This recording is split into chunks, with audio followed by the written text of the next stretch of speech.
September 3 அன்று நடந்த GST council கூட்டத்தில் 5% மற்றும் 18% எனும் இரட்டை வரி விகித அமைப்பை அங்கீகரிக்கப்பட்டது. இதன் மூலம் முன்பு இருந்த 12% மற்றும் 28% வரி சதவீதங்கள் நீக்கப்பட்டுள்ளன. செப்டம்பர் 3 அன்று தொடங்கிய இருநாள் கூட்டம் ஒரே நாளில் முடிவடைந்தது. 56வது ஜிஎஸ்டி கவுன்சில் கூட்டத்தை மத்திய நிதியமைச்சர் நிர்மலா சீதாராமன் தலைமையேற்றார்.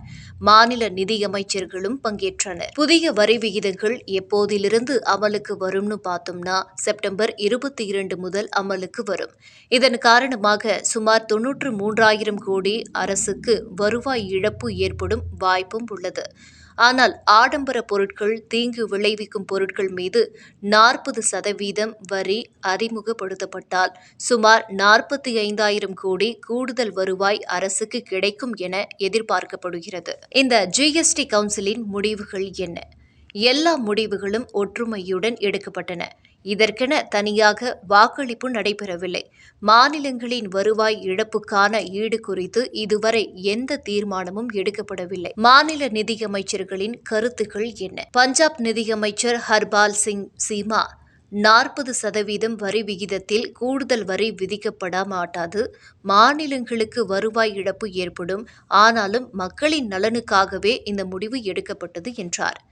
ஜார்க்கண்ட் நிதியமைச்சர் ராதா கிருஷ்ண கிஷோர் நுகர்வு கன்சம்ஷன் அதிகரிப்பதால் வருவாய் இழப்பு ஓரளவு ஈடாகும்.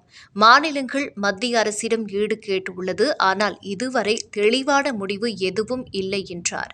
8 மாநிலங்கள் இமாச்சல பிரதேசம், ஜார்க்கண்ட், கேரளா, பஞ்சாப், தமிழ்நாடு, தெலுங்கானா, மேற்கு வங்காளம், கர்நாடகா இந்த 8 மாநிலங்கள் வருவாய் இழப்பிற்கு ஈடு வேண்டும் என்று கோரிக்கை விடுத்துள்ளன. முன்பு இருந்த 12% மற்றும் 28% வரி சதவீதங்கள் நீக்கப்படுவதால் பல பொருட்களின் விலை குறைய வாய்ப்புள்ளது. மதர் டெய்ரியின் நிர்வாக இயக்குநர் மனிஷ் பன்ட்லிஷ் கூறுகையில், ஒரு அமைப்பாகவும் ஒரு துறையாகவும் நாங்கள் அரசாங்கத்தால் எடுக்கப்பட்ட நடவடிக்கைகளை உண்மையிலேயே வரவேற்கிறோம்.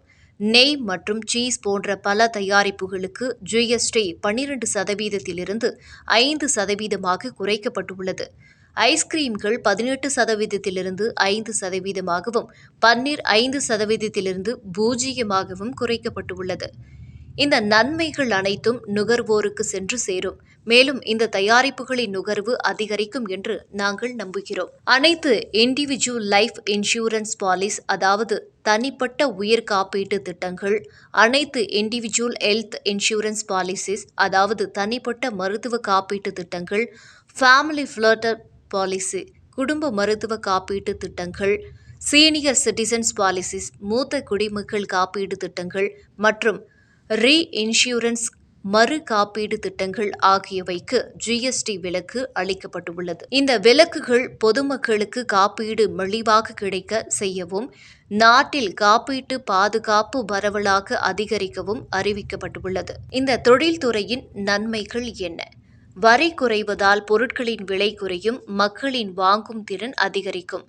இதன் மூலம் வால்யூம் ஆஃப் பிசினஸ் அதிகரிக்கும். சிறு, குறு, நடுத்தர நிறுவனங்கள் எம்எஸ்எம்இ பதிவு செய்யும் காலம் 3 நாளில் முடிக்கப்படும்.